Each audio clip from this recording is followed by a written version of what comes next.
इधर बीजेपी ने विपक्षी दलों के ओबीसी कार्ड की काट निकाल ली है। जाति जनगणना को लेकर कांग्रेस जिस तरह का माहौल बना रही है, उसे काउंटर करने के लिए बीजेपी ने एक खास तरह की रणनीति बनाई है। बीजेपी ने पीएम विश्वकर्मा योजना के जरिए समाज के पिछड़ा और अति पिछड़ा वर्ग को साधने के लिए ये अंतिम रणनीति तैयार की है। बीजेपी ने टीम 24 को इस काम में लगा दिया है। अब बीजेपी की स्ट्रैटेजी क्या है, इस रिपोर्ट।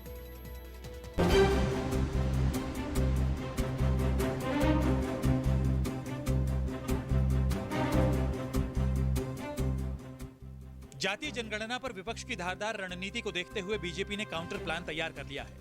गृह मंत्री अमित शाह की अगुवाई में हुई बीजेपी की खास बैठक में जातीय जनगणना से उपजे सियासी हालात को काउंटर करने के लिए पार्टी ने 2024 फतह करने के लिए 24 चुनिंदा नेताओं की एक टीम बना दी।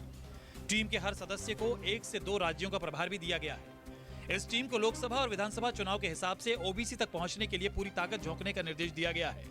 बीजेपी की पूरी टीम को चुनावी राज्यों में पीएम विश्वकर्मा योजना से होने वाले लाभ और भविष्य के लाभार्थी वर्ग तक पहुंचने का जिम्मा सौंपा गया है।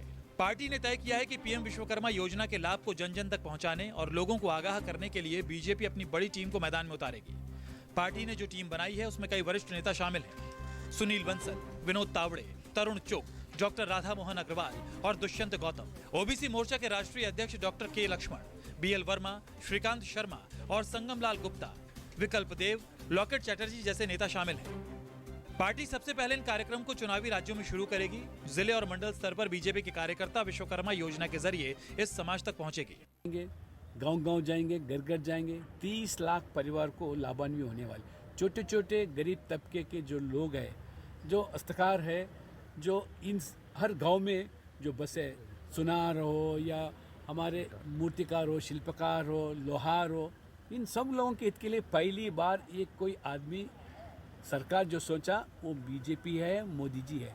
यही मुद्दे को लेकर आने वाले चुनाव में भी हम लोगों के सामने रखेंगे। सर, लोगों को जागृत भी करेंगे। जो भी इकाइयां हैं मंडल से लेकर राष्ट्रीय स्तर तक ओबीसी मोर्चा, ये 9 साल के अंदर मोदी जी ने ओबीसी के लिए जो किया हम जरूर बताएंगे। पीएम विश्वकर्मा योजना के तहत अगले 5 सालों में लगभग 30 लाख लाभार्थियों को फायदा मिलेगा। यानी हर साल लगभग 6 लाख लाभार्थी इससे प्रत्यक्ष फायदा उठाने वाले हैं।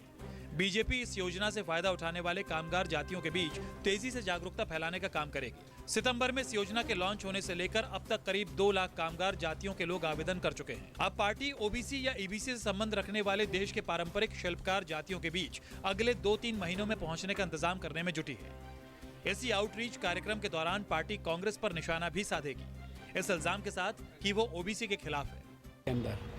राहुल गांधी जी आज हमदर्दी व्यक्त कर रहा ओबीसी के अनुकूल लोगों को जानकारी, हम उनका पर्दाफाश करने वाले हैं। अब 60 साल सत्ता में थे, किए क्या ओबीसी समाज के?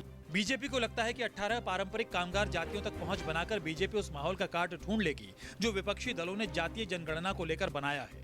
विश्वकर्मा स्कीम लेकर के आई है, वो एक बहुत बड़ा एम्पावरमेंट का है। इसमें कौन सी जातियां हैं? इसमें आप देखेंगे ज़्यादातर ओबीसी जातियां हैं जो गैर प्रभावशाली हैं, चाहे वो सामाजिक रूप से हों, चाहे आर्थिक रूप से हों, चाहे उसको सियासी रूप से आप कहा जाए। तो वो जो विश्वकर्मा स्कीम ने प्रधानमंत्री जब घोषणा की और जिस तरह से उसका लाभ हुए जा रहा है, तो उसमें भाजपा का बहुत क्लियर कट स्टैंड है कि ओबीसी हमारा इंटैक्ट है और इंटैक्ट रखने का सिर्फ एक रास्ता है कि जनसंपर्क करे, उनको स्कीम में जोड़े, लाभार्थियों की संख्या बढ़ाएं, और यही कर रही है। नहीं, ये जो कांग्रेस लगातार जाति जनगणना की बात कर रही है और बिहार में जाति जनगणना की रिपोर्ट आने के बाद कांग्रेस की मांग और तेज हो गई। विपक्ष के जाति जनगणना की मांग को काउंटर करने के लिए बीजेपी ने अपने स्पेशल 24 को मैदान में उतार दिया है। ओबीसी की राजनीति को लेकर बीजेपी और कांग्रेस में तू डाल डाल तो मैं पात पात की राजनीति देखने को मिल रही है। जहां कांग्रेस जातिगत जनगणना कराने की अपनी दाव चल चुकी है, तो वहीं बीजेपी हर ओबीसी परिवार तक पहुंचने की रणनीति बनाकर मैदान में उतर चुकी है। कैमरामैन प्रहलाद के साथ कुमार गौरव, न्यूज़ 24 दिल्ली।